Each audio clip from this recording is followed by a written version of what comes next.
There are a couple of parables in the New Testament that everyone just seems to know. They're so common that our culture just uses the words to describe the people that we encounter in daily life. Let me give you an example. If a child's choices in life cause them to be estranged from their family, we just refer to them as being prodigal. If someone does a kind or unexpected deed, we call them a good Samaritan. As a matter of fact, in Tennessee, we even have a good Samaritan law that keeps doctors and nurses from getting sued if they stop at the scene of an accident and try to help someone. So I think it's fair to say that this lesson of the Good Samaritan, is either the most well-known of Jesus's parables or one of the top two. Now, the thing to keep in mind about popular teachings like this is that there's usually way more to the story than we typically hear. That's the reason they're popular. It's because teachers have used them for thousands of years to make thousands of points. And the point that we most commonly hear as we take away this parable is that we're to be good, kind people to those around us, regardless of their ethnicity or their station in life. To argue with that takeaway would be foolish. Of course, Jesus is presenting that case. But I want to see if there might be another perspective that we can uncover in the few minutes that we have here. In order to do that, we'll have to go back to what prompted Jesus to tell this story in the first place. The text says Jesus was challenged or tested by a lawyer who asked him, "What must I do to inherit eternal life?" Like a good rabbi, Jesus answered with a question. "What's in the law? How do you interpret it?" The guy answered by quoting the Jewish Shema out of Deuteronomy, which is what any good Jew would have done. See, all Jews knew that the most important command of their 613 laws was to love God with everything that you are. But then there was a divide. Jews from the South typically said that the second most important command was to remember the Sabbath and keep it holy, while Jews from the North would typically say that the second most important command was to love your neighbor as yourself.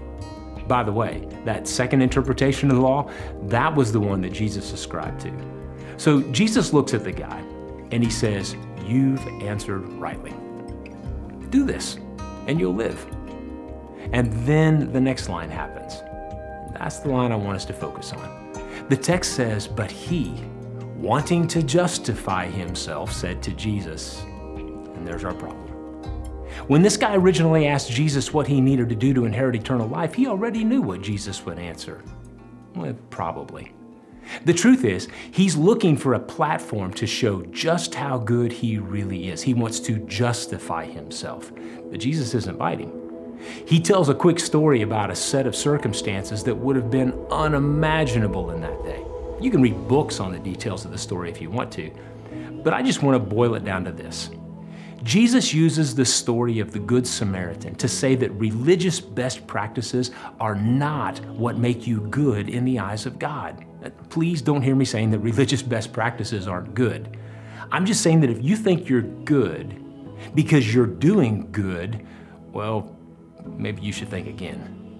Look, it really comes down to this. If you look at your life and you think that your behavior has earned you some elevated station in life, you need to ask a simple question.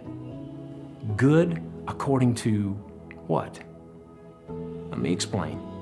See, there's one other time in the text of the Gospels that someone asks Jesus, "What must I do to inherit eternal life?" And he does the same thing as the guy in our story today. He tries to justify himself by stating that he's kept all the law since his youth.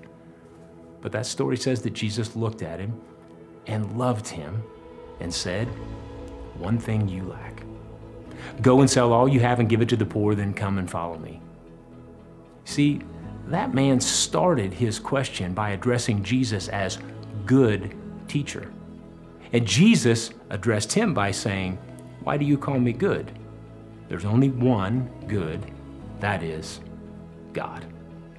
Jesus looked at the man in our passage today and pointed out that no matter how good we think we are, someone, somewhere is always going to be more compassionate, more generous, more just, more merciful, more, well, just more. Look, there's only one who's truly and completely good. We all come up short in some area, and even if we're able to fix that shortcoming, it'll only open up a door for us to understand how many more shortcomings we actually have. When we stop trying to be good so that God will think we're good, and we'll think we're justified, we'll realize that we're good because Jesus made us good in the eyes of the Father. Better yet, when we stop trying to focus on how good or not good we are, and we start focusing on how good God actually is, we'll begin to respond to that goodness with a thankful willingness instead of a set of religious expectations. We'll stop trying to prove how good we are, and we'll look for opportunities to prove how good God is. Maybe today, we could remember how Jesus responded to the first part of this guy's question. What's in the law? How do you interpret it? The man said, love God and love others. And Jesus said, do this, and you'll live.